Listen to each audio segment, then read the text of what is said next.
Before we begin today's story, please say or your location in the COMMENTSSECTION and remember your to like and SUBSCRIBE. I'm Lucas Bnett, a 33-year-old Podu who owns a successful plumbing business. At the start of this tale, I am married to Elena, 32, who is often seen as a trophy wife. She works as a secretary for the Oluiniar of the local BNWD leadership. Our 8-year-old daughter Maria completely is a warfed Emily. We reside in a lovely area of town and have a summer house on a popular Baltic sea island. Elena and I first met when I was installing a new central heating system at her parents' home. She was living with them, and in a sour noted due to a past engagement BRQP involving a guy named Blasted. This guy had a humorous incident involving a shotgun and a SPRND lover, making him quite an MRABLET mother, who had been an au pair in California and was 4 months pregnant upon her return, named her son Ryan after a handsome lover she had met there. She later reconnected with an old classmate, Elias Grant, who she had never paid much attention to in school. Surprisingly, they ended up getting married after a brief period of living together, as Elias didn't mind her bringing her son along as he saw marrying her as a great opportunity. Elias adopted the child, and they went on to have 2 daughters together. Together, they successfully built up Elias's small computer shop into a chain of 12 stores, which they eventually sold to a multinational company. With the proceeds, they purchased a large mansion in the countryside where they focused on raising horses. Elias was very kind to his stepson, treating him like his own. Blasted, a handsome and wealthy man, had always been successful with women until he met Elena and fell deeply in love with her. However, he was disappointed to learn that Elena intended to wait until her wedding night for sex. This posed a problem for Blasted, who had always had simple solutions for such matters. After Blasted cheated on her, Elena was in a melancholy state. Wanting to uplift her spirits, I asked her out on a date, which she accepted. We had a lovely evening that culminated in my apartment, where Elena confided in me that she had decided to change her lifestyle and follow her friend's example. To my astonishment and delight, after some tender moments, she allowed me to be intimate with her, perhaps as a way to get back at Blasted for his infidelity. Despite my efforts, I was unable to secure another date with her, and gossip began circulating about Elena's character, the party-loving woman who had many brief relationships, including with some of Blasted's friends, was not interested in settling down at his parents' country mansion. Instead, she left town to pursue studies at a university, where she continued to build a reputation as a successful seductress. Despite her past history with some of his acquaintances, she had always denied having a physical relationship with Blasted, even when they were engaged and making plans for the future. About a year after a successful date with Elena, the narrator met her at a party, and they rekindled their relationship. Elena assured them that her wild days were behind her, and they had enjoyable times together. They quickly became a couple and eventually married after 3 years, when Elena became pregnant with Maria. Shortly after the wedding, the narrator encountered one of Blasted's old friends while working as a plumber. The friend mentioned that Blasted had made a vow to seduce Elena, which left the narrator feeling uneasy. It came to light in front of the whole town that, according to a friend, Blasted had a successful track record of seducing married women when he put his mind to it. This unsettling revelation gave cause for concern for newlywed Elena, who vowed to never give him the opportunity to make advances towards her. I'd remained vigilant for any signs of his intentions, but as time passed, it seemed that the threat had dissipated when Blasted suddenly married a wealthy English woman and relocated to England. Life continued for Elena and me with the usual marital challenges. The memory of Bumblasted's past behavior faded into the background until a shocking encounter brought it all rushing back. One fateful Wednesday evening, while watching the weather report on TV, the realization struck like a bolt of lightning from a clear sky over the weekend. Elena approached me with a sullen expression and said, "Lucas, please listen to me. I have something very important to tell you." I encouraged her to continue, assuming it was about a recent event. However, she revealed it was an old story from before our time together. She brought up her previous engagement to a man named Ryan Grant, which triggered memories of his questionable behavior. Elena went on to share that he was currently living in England and had crossed paths with a mutual acquaintance, Gabri Maria Eriksson, who introduced him to Elena by sharing her phone number. Elena seemed uneasy as she mentioned Ryan Grant, now under his nickname Bumblasted, had promised to do with Elena. Why? I understood that there was some crap to come. The warning bells rang in my ears when I asked, "Did he call you?" "Yes, he did. And we have talked a few times about good old times." "Good old times?" "It is almost 10 years ago. You two were together for a few months. He cheated and you dumped him. Not much for any good old times. You don't understand. We had so many dreams about the future we want to talk about. Isn't that future with the bum blasted behind you, or what's the problem? He would like to see me. Of course he wants to see you. You know very well that he has promised to screw you and show evidence to his friends. It would be a bit difficult to do that by phone." Elena was ashen gray when she replied, "Don't see ghosts in daylight when I'm trying to have a serious talk with you. He wants to see me as a friend and nothing else."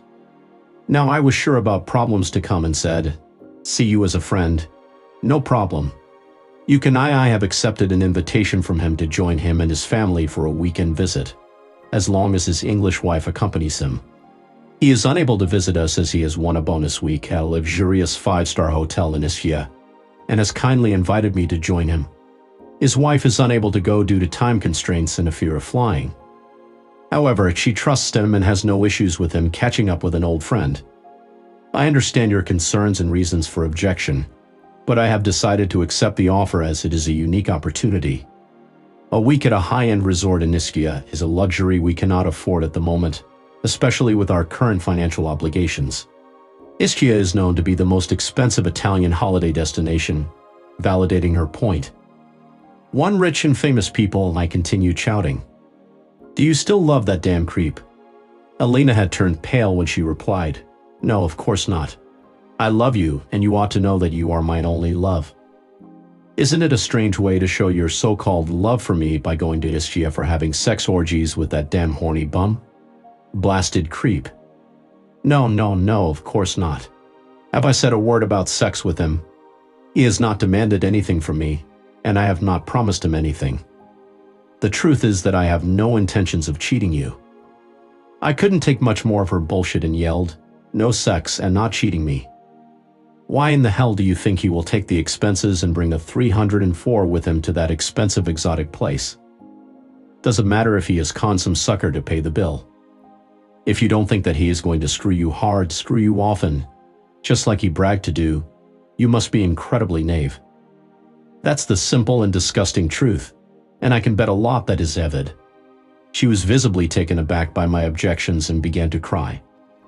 "Do you truly think of me as a 304, as Ryan has scored an extra week in Ischia and invited me to join him since his wife couldn't? It would have been foolish of me not to accept Ryan's generous offer for a fantastic free holiday. Did his wife mention this to you? It seems she didn't. So yes, I consider you a 304. No question about it. And remember, once labeled a 304, that reputation sticks with you in the eyes of the people. It's not something you can easily shake off when you return home, clearly." She was caught off guard by these remarks and continued to cry as she said, "You'll see that everything will work out fine when I return because nothing untoward will happen in Ischia, and no one will know. But you will be aware that I am going with Ryan. I understand and don't see a reason to conceal your actions, especially when the entire town will soon witness your parties and my embarrassing situation online." When she began to fear that the price for her free trip would be much higher than expected, she told me, Please don't do that to me and to us. I promise to keep you well rewarded when coming back home. There's only one thing you can do if you want matters to remain fine between you and me. Take your phone and call the damn bum and cancel the trip. Do it now. I'm sorry, but I can't do that. Those words from Elena were the last straw on my back that broke my marriage.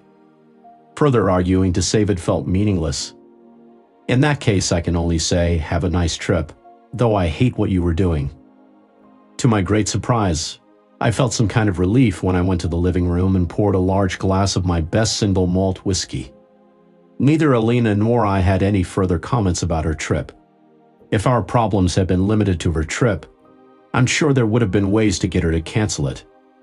But the main reason for my relief was that now I would get rid of our expensive summer house. Many of Elena's friends had summer homes on a popular island in the Baltic Sea, which was incredibly frustrating for me. I couldn't understand why she pressured me into buying a house there at such an exorbitant price. Despite my initial reluctance, I eventually gave in when Elena hinted at separating if I didn't comply. She failed to grasp that her friends had inherited their homes, shared them with family, or purchased them at much lower prices. We acquired ours at the peak of the market, almost causing our financial ruin. Even after selling most of our assets and taking out a substantial loan with steep interest payments, Elena wasn't satisfied. She expected me to handle all the maintenance on summer weekends and throughout my entire summer break, leading to heated arguments and making me feel like a servant as I worked on mostly unnecessary upkeep tasks. Although Elena had promised to help, she never did, choosing to spend time with her friends instead.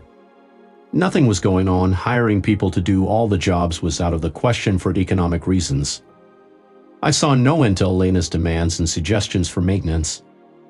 Elena always found new ideas in her magazines, and I had seriously begun to regret that I didn't choose separation. Elena's latest craziness was planning and demanding me to make a Japanese garden on a nice lawn during the next summer.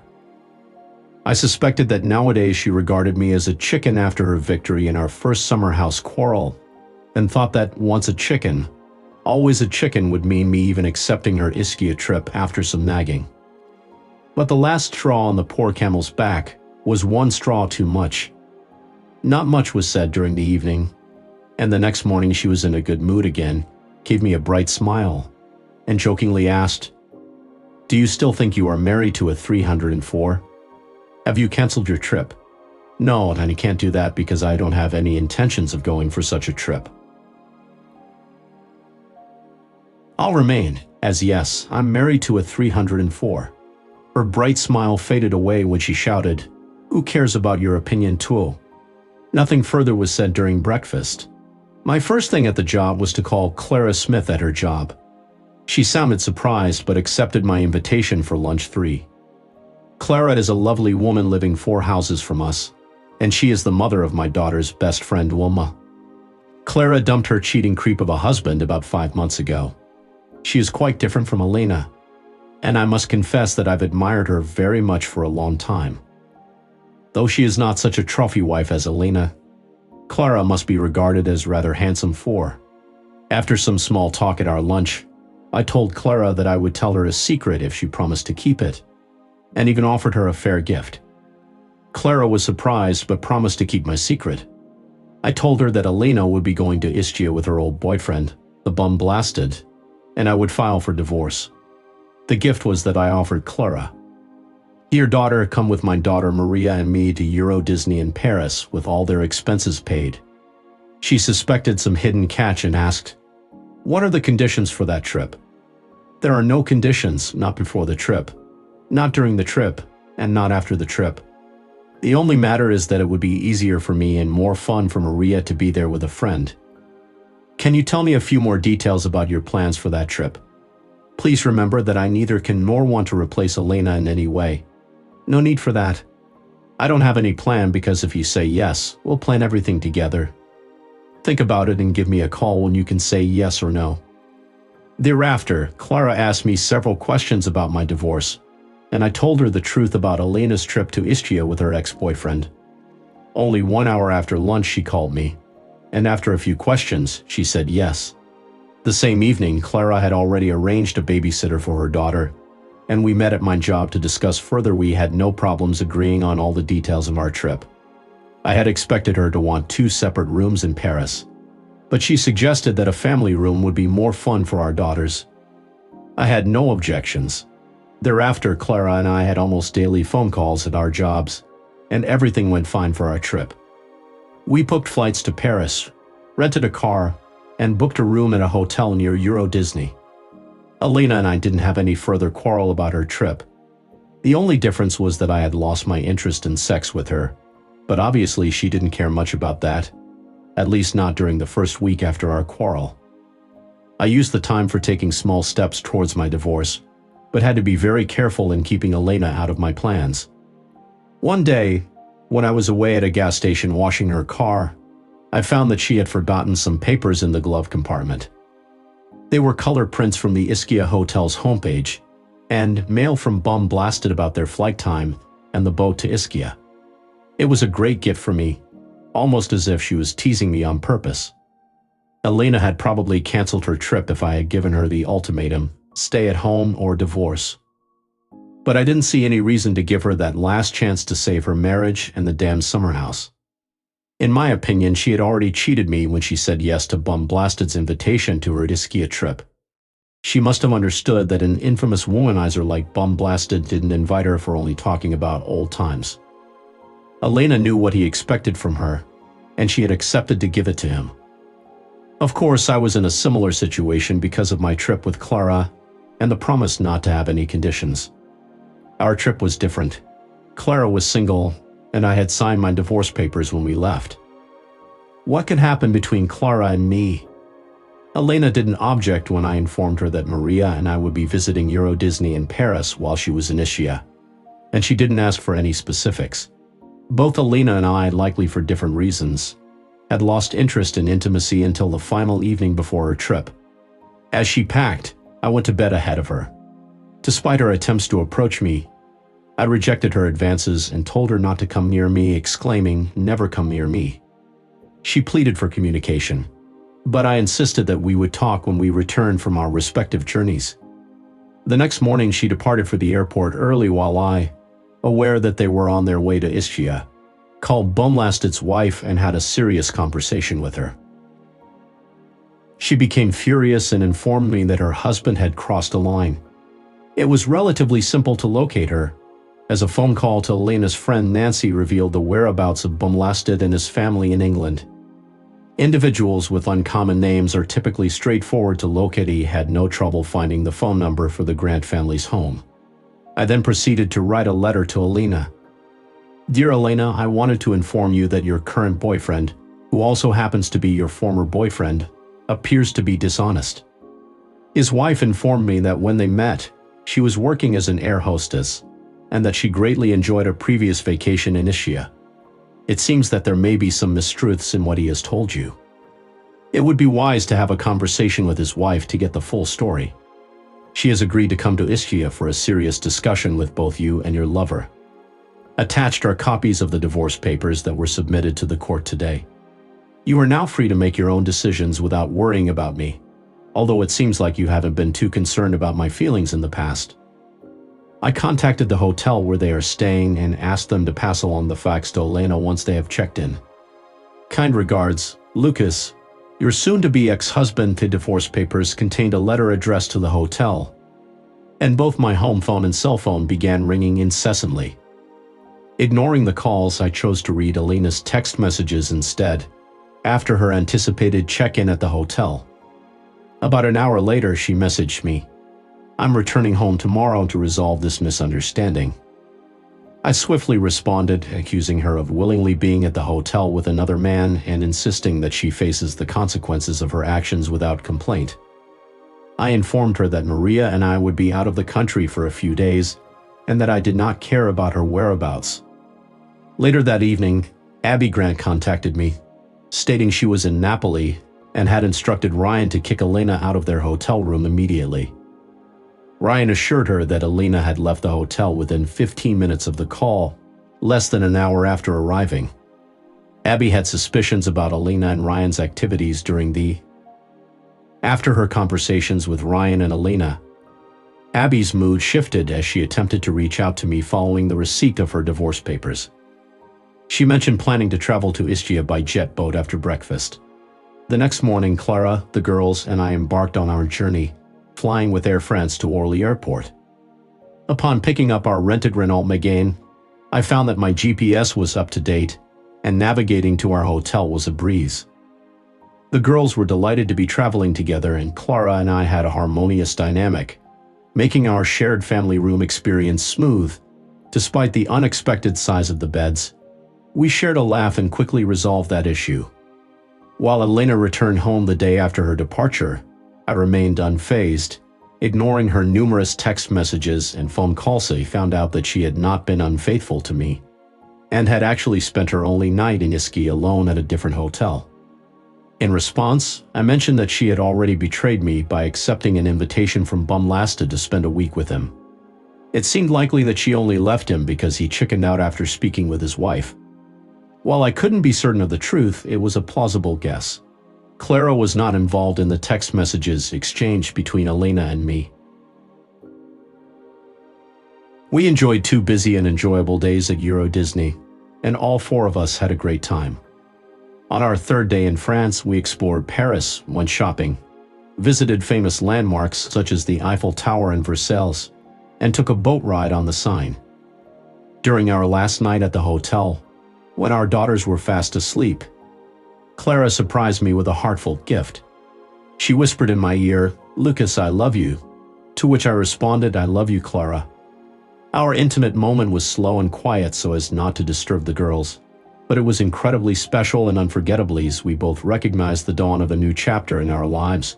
Clara and I found ourselves lying side by side in bed. It was then that Clara inquired if my love for her would endure even after we returned home. I assured her that genuine love transcends physical location. She responded with passionate kisses, yet we opted not to engage in intimacy that night. Clara then probed about my future plans, to which I candidly explained that I couldn't dismiss my impending divorce for various reasons. I needed to secure a place to live, to which she promptly offered, "You're welcome to stay with me as my tenant and cherished hostess." I could only manage to ask, "Are you serious?" Her response was resolute, "Yes, I am. If your feelings for me are sincere, Maria, I'd be delighted to have you live with Wilma and me." Embracing her offer, I declared my love and acceptance.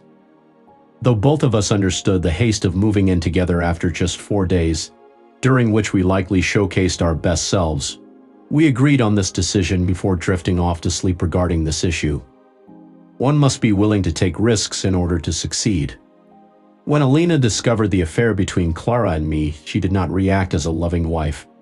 She was devastated and pleaded with me to stay, but I had already made my decision to move in with Clara. I told Elena that by choosing to go on her planned trip to Ischia, instead of working on our relationship, she had burned her bridges.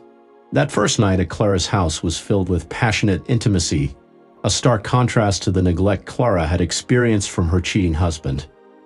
While neither Clara nor I were perfect, I believed that we could overcome any challenges that came our way. Just 1 month into living together, we faced our first test when someone attempted to sabotage our relationship. I received an anonymous letter at work containing a poorly printed picture insinuating trouble ahead. It was well known among her friends that even Clara Smith had slept with Ryan Grant. I needed to find out what had happened at the conference she attended 2 weeks ago. In the color print, Clara was shown standing on a bar desk with her underwear down at her ankles and her hands reaching under her short skirt. Despite feeling a surge of anger, I resisted the impulse to act rashly, as something told me there might be more to the story. After taking a few moments to calm down, I scrutinized the picture and noticed some inconsistencies. Despite the poor quality of the print, it was clear that the watch she was wearing didn't match the one she always wore since we met, and her hair appeared slightly shorter than in reality. Upon returning home, I handed the letter and the picture to Clara and asked for her explanation. Her response was unexpected. She believed that Ryan had taken advantage of her, or possibly assaulted her, while she was heavily intoxicated during a wild party in their school days. However, Ryan had always denied any wrongdoing. Then she broke down in tears a photo of a woman dancing on a bar table, handing me an album and sharing amusing pictures from a game at a Christmas party hosted by her company. The photos had visible dates and times. In Clara's images, she and a group of girls were seen on a dance floor participating in a challenge involving walking quickly with their underwear down, not their own underwear, which she explained was part of a competition. Clara and I had both acknowledged having lives before we met, and I saw no significance in whatever she may have done in her past. Our concern shifted towards identifying the individual who had altered and circulated fake pictures from the old Christmas event, demonstrating a high level of skill using Photoshop and harboring animosity towards either Clara, me, or both of us. Despite our efforts, we never discovered the perpetrator, and the distribution of forged photos ceased after Clara shared it with several colleagues at her workplace. It was difficult to discover the culprit, because a biker acquaintance had promised to confront the culprit. Clara and I found that our love deepened after the incident, despite some people feeling envious. Alina and I sold our summer home, with her using her portion of the funds and her parents covering the rest to purchase my share of our house. We agreed on joint custody for Maria, who spent time with both of us even on Elena's weeks. Clara is content, as she sees our daughters as sisters now. I maintain contact with Abby through email. I learned that she and Bum broke up 2 months after their holiday at Ischia when Bum left his phone at her parents' house, and her father discovered incriminating messages. This was the final straw for Abby, who had already forgiven him once before he recently caught up with Elena in Ischia. When I left her, she was going through a rough time, but she has since bounced back and is now thriving as a single woman. Elena and Bum Blasted have both moved on from reminiscing about the past, as their previous attempts at reconnecting didn't end well. Their relationship has soured, and they now struggle to see eye to eye. Elena has been actively dating and is currently in her second serious relationship. Her first boyfriend didn't last long, only a month, as he was quite awkward. Maria, my wife, is pleased with how much better Elena's new boyfriend is compared to the first, though he does have the baggage of a recent divorce. Meanwhile, Clara and I are happily planning our upcoming wedding, and everything is going smoothly between us and our families. As we discuss our future together, we are aware that challenges may arise, but we are confident in our love and commitment to each other. We have different opinions in many matters, but with a give and take from both sides, there is always a solution. Our sex life is on a very good level, and we have agreed to have a baby. We are working hard to make that happen. Even our daughters are looking forward to having a little baby brother or sister. Dear listeners, please share your thoughts in the comments section below, and don't forget to like, share, and subscribe.